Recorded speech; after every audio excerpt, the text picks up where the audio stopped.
Me gusta el mambo. I like it, mambo.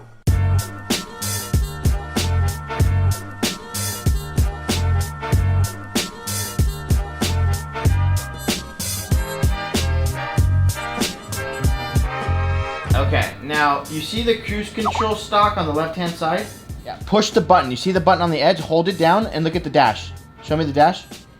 It's gonna light up. Boom. Okay, so go up and down with the stock. All the way down is lowest power. 0 is lowest power. 4 is highest power. Okay? So 4 is about 1200 horsepower. 3 is about it only goes up to 4. Anything above 4 doesn't work. So leave it in like map 1 for now. Right there. That's about 900 horsepower. Victor just got his R8 today, so every customer, when they get their fresh build, I like to FaceTime them and kind of show them everything, what they need to go through. A lot of them like to fly in, but the people out of the state that very hard for them to come into town, we'll call them, but hey!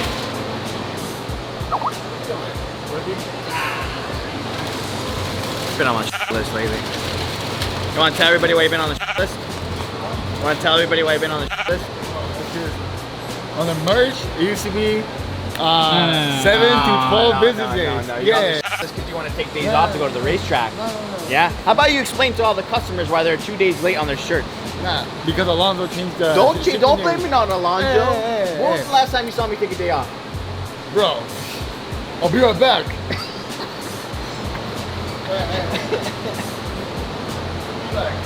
Cologne? I'll be right back, guys. Where do I go? I don't know, where you go? You want to listen to the customer?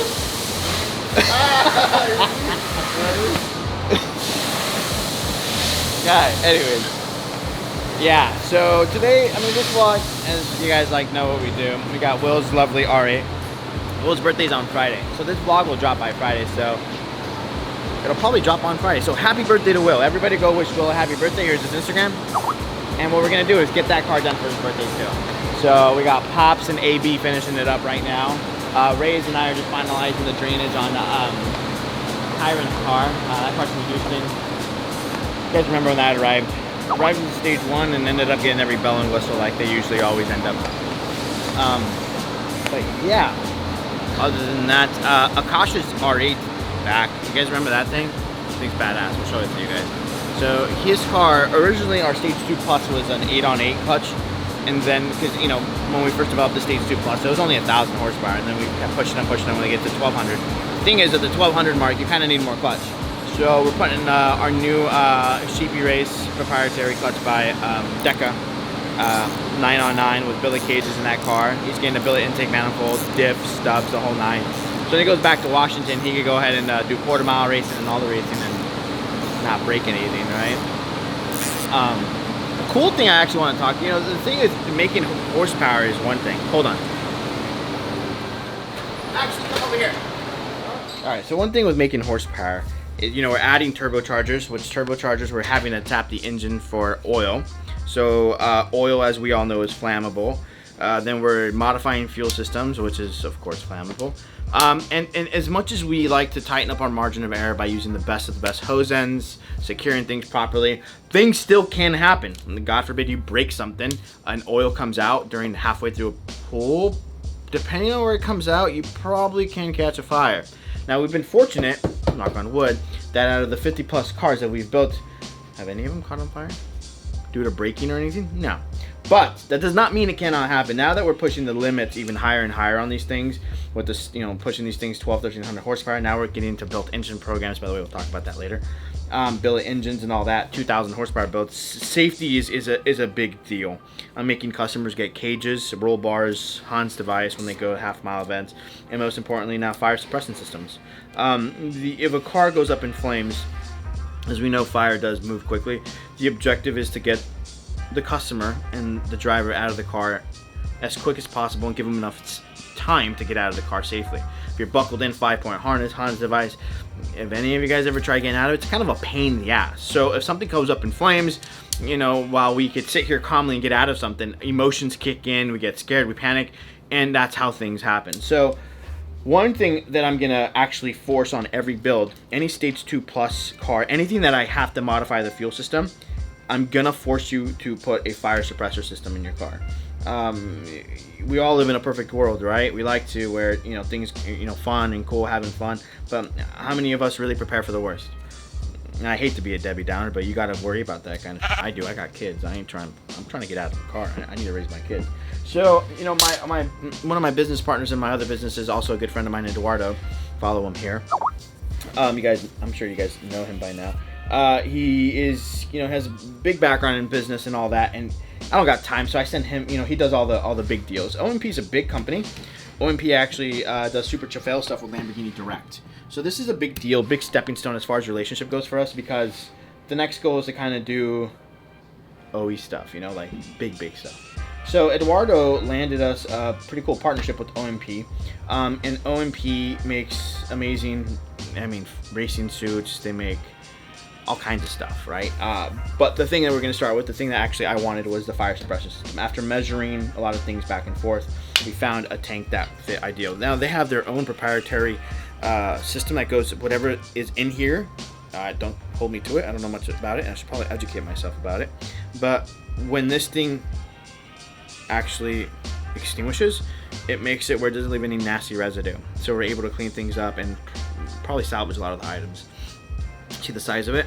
It's 8 inches long, about 6 inches overall. So this, it fits really nicely in the back quarter panels of the R8 and Huracan.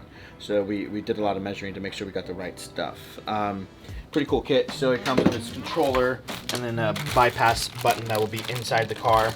And then what we'll have is all these nozzles essentially laid out, kind of like if you guys ever been to, or you guys have houses where we have the misters, kind of like that, right? It's tubing that will run along the frame rails and kind of have nozzles pointing probably 3 to 4 on each side of the engine, and I'll probably even run 1 or 2 down to the turbo areas. So I'll probably run 3 on the side of each engine and then 2 on the side of the turbos. Why the turbos is, the turbo is the hardest item. So if a rod comes out or an oil line comes out, like that thing is, yeah, it's not gonna be pretty. So again, the objective is safety. Now, if you're spending 60, 70,000 plus on a stage 2, another $3,000 is not going to kill you. That was kind of ironic. Not going to kill you. Yeah, the whole point, right? Anyways. So yeah, kind of cool. I'm going to install that in. Yeah, I'll throw this in Will's car, and then I'm gonna buy. We're gonna order more. So if anybody is you know, any of our existing customers, actually I'm gonna reach out to everybody. I'm gonna force this down, you guys. So again, safety. I do appreciate you guys turning to us to build your cars, but I don't want to get a phone call about your car catching on fire and you being in a hospital or some shit. So we're gonna try to give you a couple more extra seconds.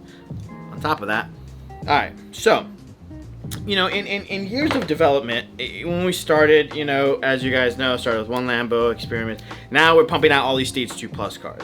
Okay, now you got to be very wise with when you do development, because it costs a lot of money. And remember last video, kind of took a big hit, lost about a couple 6 figures, but it's all good. We all right. We're back on our feet, and now we get back to development full force. I haven't been this excited waking up every day. Not that I'm not grateful, like, but when you develop or you're developing like me, I get like a big kick. Like, just wake up every day, talk to the people that are on my team, and push forward. The shop's moving super smooth. Teams, I've never had a team like this. I'm sure I've said this videos ago, but I'll go neck and neck battle with any fucking performance shop in the country. My guys will run circles around them. And it's not a fucking request, I'm just saying. But now I've been spending a lot of time with some of the best engineers in the automotive industry. They're not, you know, these aren't guys that you weren't going to find on Instagram, and the chances are the guys you don't find on social media, the guys that actually do the heaviest shit because they're too busy developing cool shit. So I've teamed up with a big company that is now doing a lot of our development. Now, when I say development, like, we're revising our intake manifold, our version 2. It spends a lot of time in, you know, setting up configurations. They have this $100,000 software that they're able to input what turbo, how much air for the compressor, map from the turbo, the size of the engine, the cylinder heads, the AR of the turbine housing, everything, and then be able to build a nice graph of what the improvements can be and where we can improve to properly design an intake manifold the way an OE company would do it.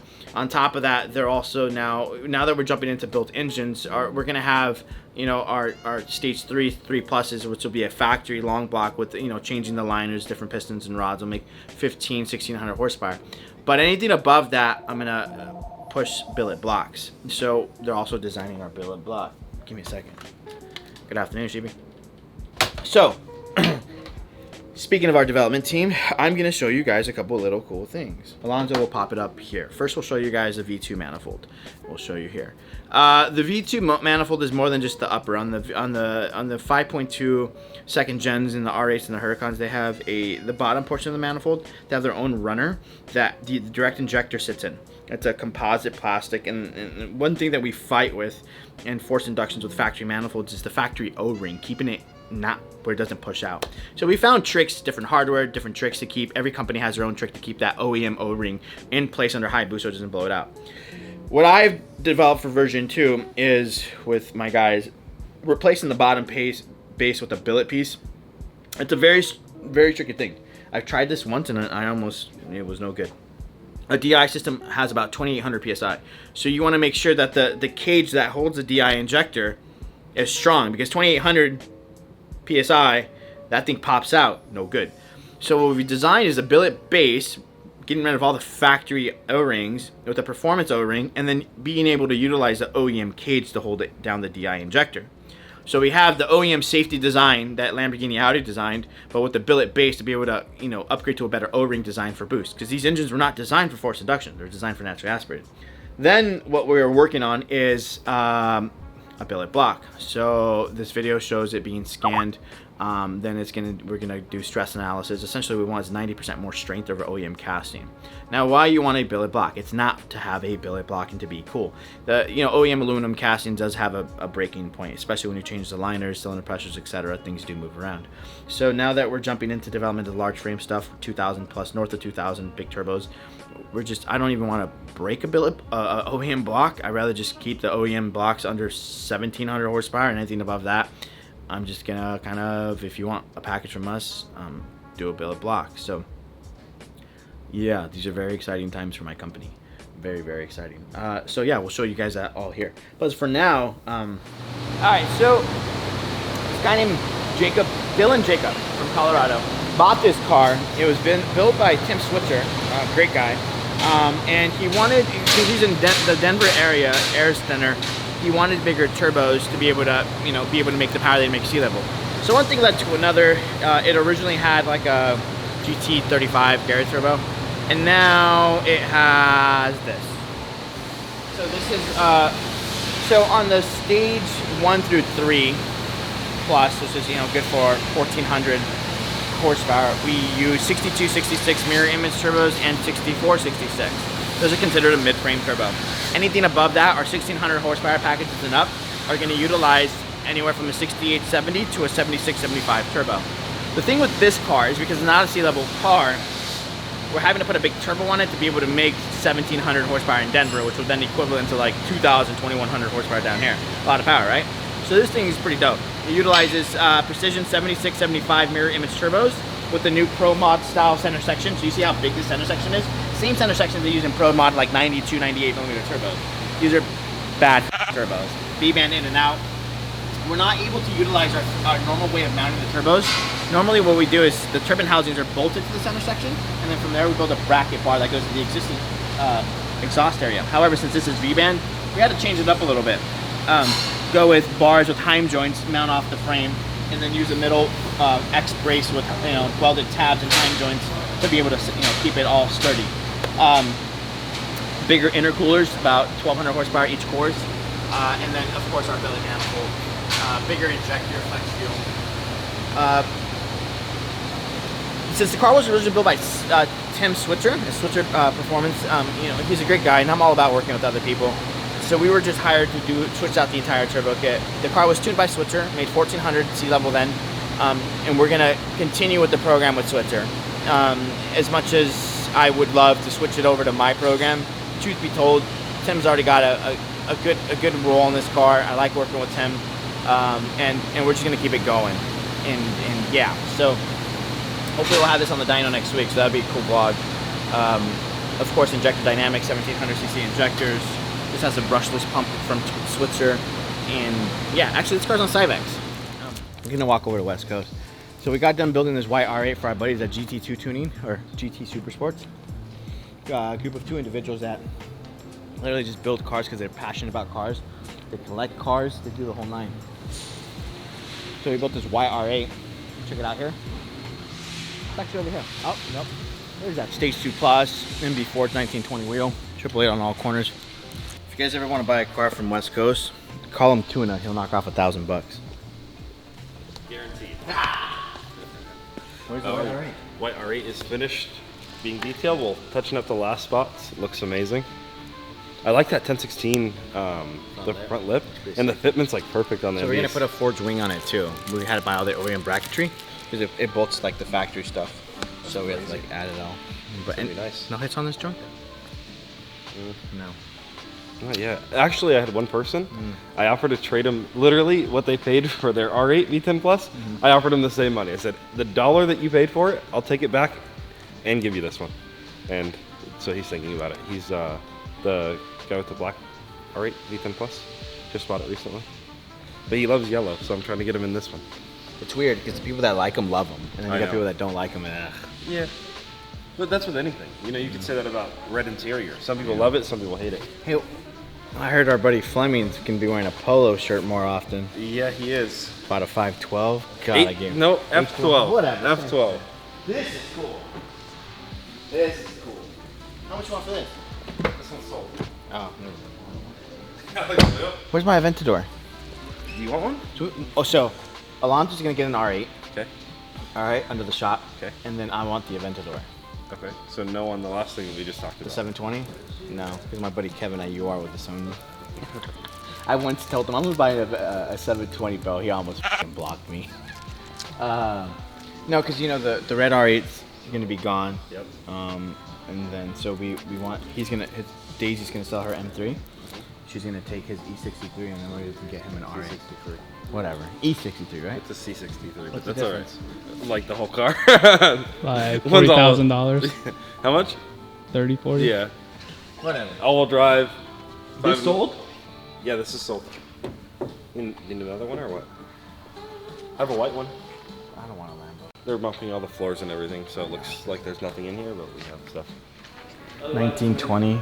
So we have 888s on all corners. The reason why we like to do a 19 front is because they don't make a 888 with a 245 width on a 20-inch rim.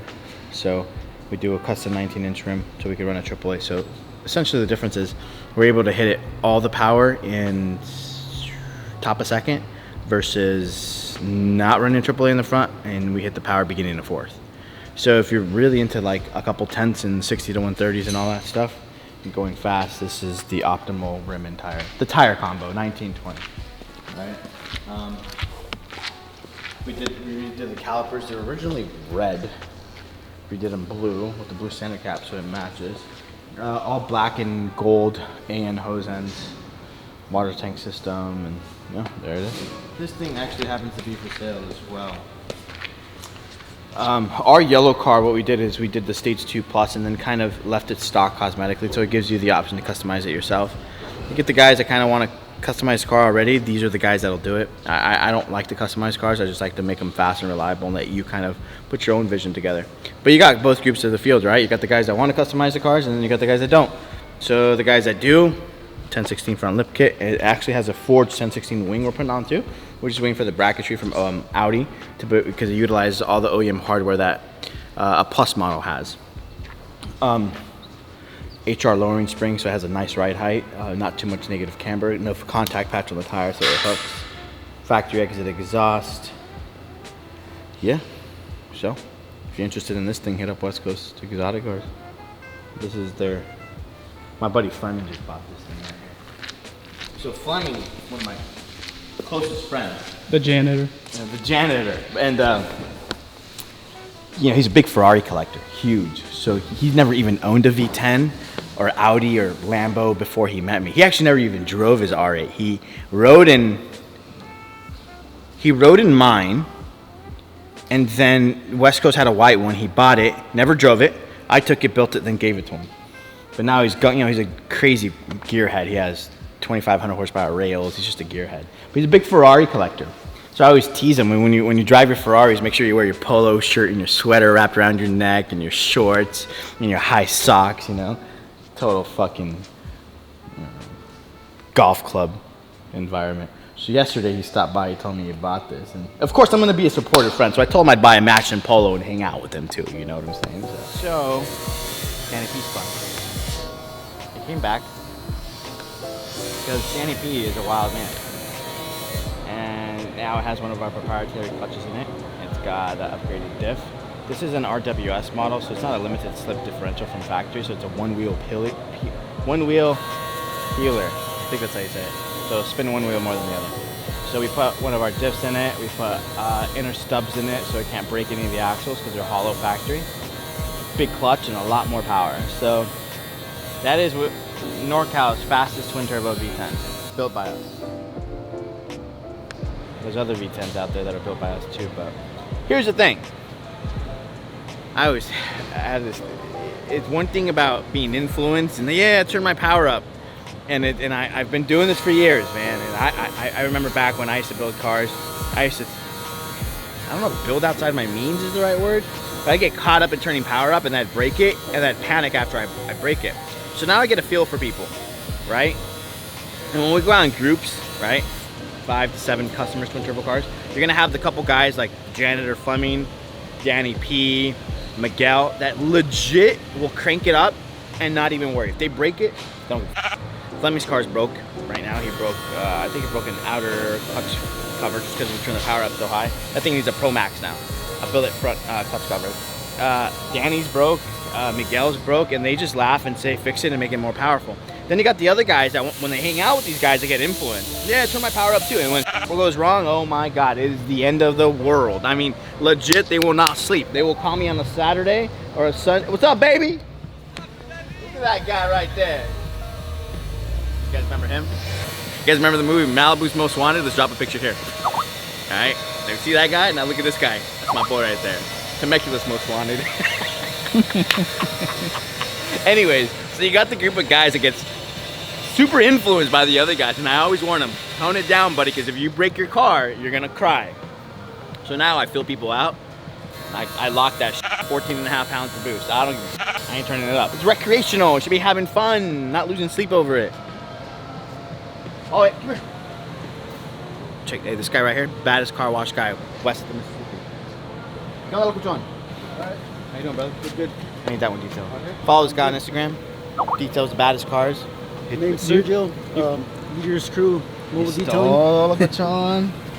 Hit me up. Hey, fool, I need it like perfect. Yeah. Like interior, todo, like make it perfect, everything. Cool. Thanks, man. Anyways, let's go see what's going on in the shop. I remember when we first started vlogging, I was very involved with our staff. It's a cool thing. Social media is a fine line, and it's good, but at the same time, we need people to also remember that the brand Sheepey is the brand Sheepey. It's a quality of what I've started in my garage in 2011, Charlie and I still have the same vision, the same passion. And throughout the years, 9 years, there's been employees coming in and out, but it's always been the same passion, the same motto, and the same brand. So I've backed out of kind of, not that I'm ashamed or don't want to show, but showing too much of personalized individuals, because I don't want people to think, oh, this person did that or this person did that. It doesn't matter, the brand did it. Okay, there's no I in team, and there's great welders, great mechanics all over the world, but it takes more than that. I mean, it's a brand. But anyways, this is Bompton. So Bompton's one of our lead fabricators. He's chilling. Yeah, he's chilling. Big chilling. Big chilling. Hell yeah. We call him Bompton because he doesn't use the word. He doesn't use the word C at all. Everything's with a B, right? There's a little joke, you know, but it stuck. It stuck. Anyway, so our other guy Louis has been with us since day one. Funny story with Louis. I don't think I've ever told you guys. Louis is very quiet. And Louis working with me for 6 years, I've never had a misunderstanding with Louis. Or Bompton, actually. 6 years. And Louis was actually my temp worker. I remember Alonzo, Fatty, a different Alonzo, not media Alonzo. I remember it was like Black Friday time and we needed help. He's like, like, yo, I got this friend from high school.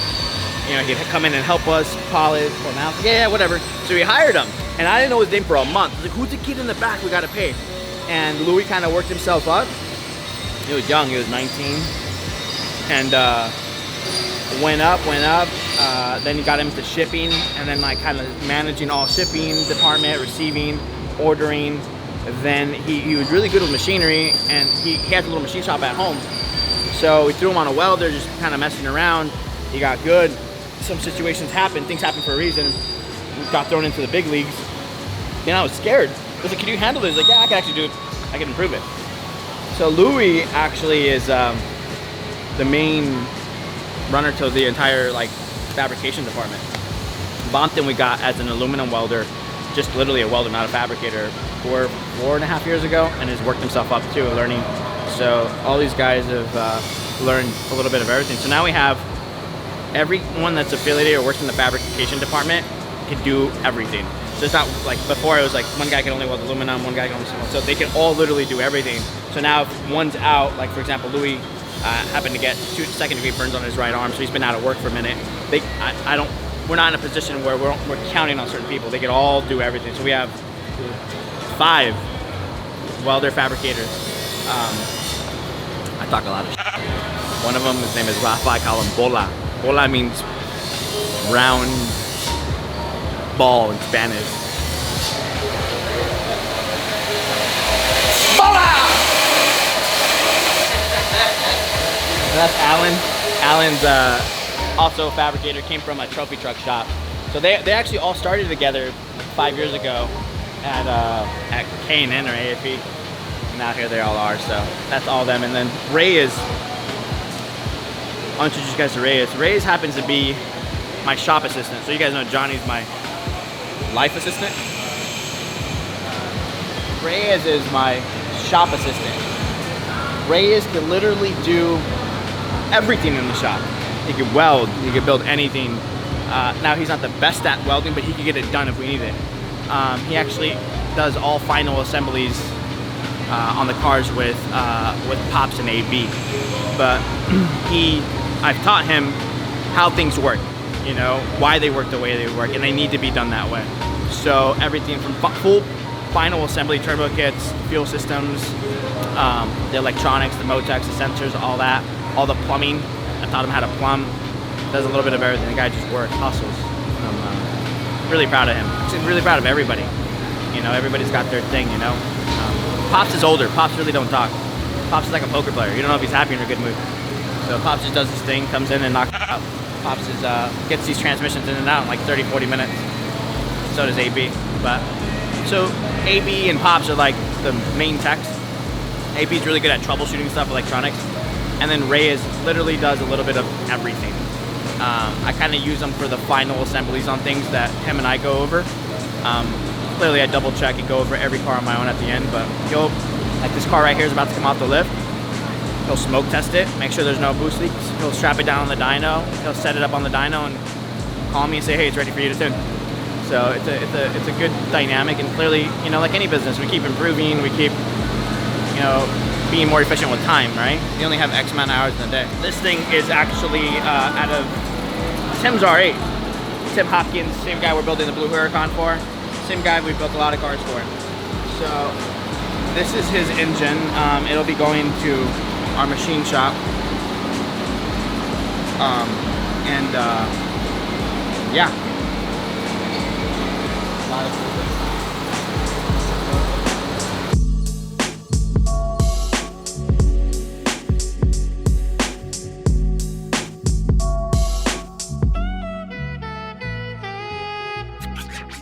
Charlie. Charlie! Tell everybody how you like to take my money. I love to take your money. Who's your number one customer, though? Huh? Who's your number one? You are. Are you just saying that because the camera's here? No, or do you mean it? no. That's right. Okay, let's go buy some tools. Yeah, it's for training stuff. Yeah, you need like the set of these. There's like 4 of them in the set. Where's the set at? I don't have the whole set. Well, you do no good right now. Well, I'm sorry. Can I take these for now? Order me the set. I'll take Well, this is another one of them. But see, Take it I'm out. gonna get you the set with the handles, not that one. Let me see that one. This is hurting me. I know. Hey, cool. I bought all kinds of shit, so just take it all and put it away, okay? Not a bad way to spend a couple grand. Anyways, all bullshit aside, since I've met Charlie, I've been asking him to sell me the truck. Charlie, unfortunately, is getting older now, health problems, so he wants to retire. So he's gonna actually put a request in to see if they approve me to buy it. I'm pretty sure they will. So we're gonna buy that. We're gonna hire someone, and we got our own snap-on truck. Anyways, you guys remember the barbershop? Whoa, it's empty. What is up, Alex? You guys have no work? Huh? Yeah, I'm waiting on my friend. So these kids do this. Ah. Is this on the Sheepey vlog? Yeah. Oh, what's up, Sheepey fam? How y'all doing? You follow me on Instagram, Freddy.Faze. So I'm an 18-year-old barber. I'm blessed to be here at the Luxx showing. Blessed to be at the Luxx. Come check out my station. Come check out my station. Look, as y'all can see, y'all do it big, bro. I got all the gold set up. These are Supreme Clippers? Yeah, Supreme Clippers, bro. All Supreme, that's how we do it over here. As you can see, my co-worker, Cassie, getting down on the face. You see it? That's how we do out here. Man, what other barbershop has a wet grass carpet? Come on now. Look at this. You know, you know. Let them know. And check this out too. Ray, we might have to switch you from being a host, Check this out. We got the Japan Fanas. Where else they doing that? Nowhere else. Only at the Luxx. Tell everybody who those pictures are. Does that teach you? That's the blood in, blood out, right? Right. I don't really know. But yeah. I don't know about that, so I don't even know. So the one on the left, that's called La Onda. La Onda? Yeah. And then the picture on the right is three brothers. So you got Miklo and Gaio. You said Kiko? Miklo. That's a history movie right there, buddy. Liv, I've never tell everybody seen about it. yourself. I've never seen it. Really? No. Let them know. Shout out to IG. Live the barber. So this is what you gotta do. So you're gonna The watch your video video is- here. So you guys do that. Yeah, there you The go. video's gonna pop up right. And she don't really care because everybody want the same thing. No chain, no car, and the same ring. I just wanna make money with the same gang. New glass, new frame, but the same lane. Whole team cold, different, but the same pain. Rolly, I just wanna plain Jane. Bitches fucking different niggas for the same thing. I'm committed to myself, nigga, so I can't change. She wanna pop it, lock it, drop it. I'm so up, baby, stop it. 10 new windows right around cause I'm popping. She wanna come, mob it, showing no love. Toxic, baby, can't trust. Be honest, you want me to hit it. No boxing, pass the grip. Toss it. Hop in the Bentley, the Rari, the Moose head. You got a problem with me, you can come say it. Pass a little thotty off, I had to relay it. Now when they say my name, they be like, he made it. Oh shit, that's tech, that boy up in NY. I'm really from Queens, but they say I'm from LA. 6th grade up in 231 with my fella. So sad when I moved out the hood, we all fell out. For lunch today. Some Yeah, those wings. are bomb. just wings. Just Wings on DoorDash. So yeah, it's open. I think they just released, they just uplifted now we could be public, right? So Yeah. we are officially open. So if you guys want to make an appointment, everybody here, I get a lot of DMs asking like who's better than who. They're all equally as good. You know, it's who you're comfortable with at the end of the day, right? But as far as the quality of the haircuts, all the same. That's my barber. And then she does my facials. So, then you got Cassie, she kills it, stays. I don't know, She's booked like a month in Oh, advance. she's booked. Don't even bother looking at her schedule. She's beyond booked. And then we got Puerto Rico. He's not here. He does look like 6'9", huh? Oh my god, just found some color like No, gray. don't even tell him. He'd do Yeah. it. All bad. But yeah, the barbershop's 90% done. We got to finish. I don't know what's going on with this contraption of a desk. Wash bowls. Wash bowl. Fix that window. When you do get a haircut here, it's complimentary beer or a White Claw. Limited to 2. This ain't a bar, so you can't turn up. This vlog is done. We just kind of wanted to kind of recap a little bit of everything we got going on. Current projects, future. Finally, you know, barbershop's public, so book your appointments with everybody, so show support. I'm here literally every afternoon. So if you don't know me and you want to get to know me, just don't ask me about cars. I'm here after 6 o'clock, probably for like an hour, hanging out with everybody, barber talk. So book your appointments, but see you next episode.